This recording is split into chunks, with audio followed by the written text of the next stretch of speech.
आज हम history of Muslim fighter channel पर बात करेंगे यूसीसी की, यानी समान नागरिक संहिता, जिसकी आजकल देश में बड़ी चर्चा है, जिसके बारे में बहुत से लोगों को जानकारी नहीं है। समान नागरिक संहिता शुरुआत से ही भारतीय जनता पार्टी के चुनावी घोषणा पत्र का हिस्सा रहा है।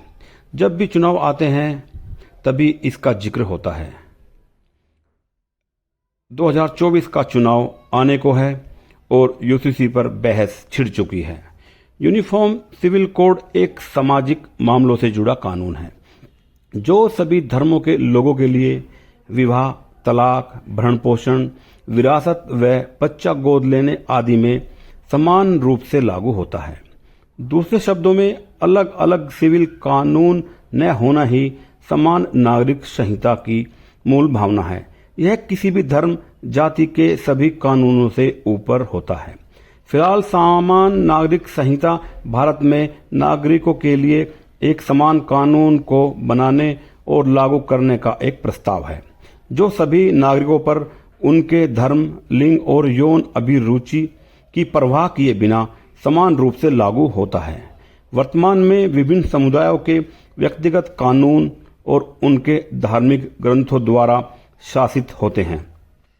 पूरे मुल्क में समान नागरिक संहिता लागू करना भारत की सत्तारूढ़ पार्टी भारतीय जनता पार्टी द्वारा किए गए विवादास्पद वादों में से एक है। यह भारतीय राजनीति में धर्मनिरपेक्षता के संबंध में एक महत्वपूर्ण मुद्दा है। यह शरिया और धार्मिक रीति रिवाजों की रक्षा में भारत के राजनीतिक वामपंथी मुस्लिम समूहों, सिखों, ईसाइयों व अन्य रूढ़िवादी धार्मिक समूहों और संप्रदायों द्वारा विवादित बना हुआ है।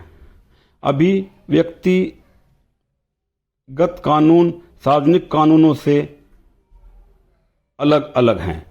इस बीच भारतीय संविधान का अनुच्छेद 25 और 28 भारतीय नागरिकों को धार्मिक स्वतंत्रता की गारंटी देता है और धार्मिक समूहों को अपने स्वयं के मामलों का प्रबंधन करने की अनुमति देता है। संविधान का अनुच्छेद 44 भारतीय राज्यों से अपेक्षा करता है कि वह राष्ट्रीय नीति बनाते समय सभी भारतीय नागरिकों के नीति और रीति रिवाजों के तत्व और समान कानून को लागू करें।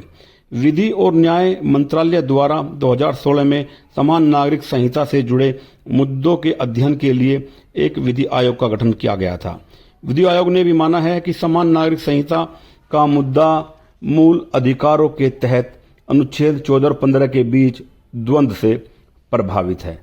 भारतीय विधि आयोग ने जनता से, सार्वजनिक संस्थान और धार्मिक संगठनों के प्रतिनिधियों से 1 महीने में इस मुद्दे पर अपनी राय मांगी थी, जो 14 जुलाई 2023 तक है। आदाब।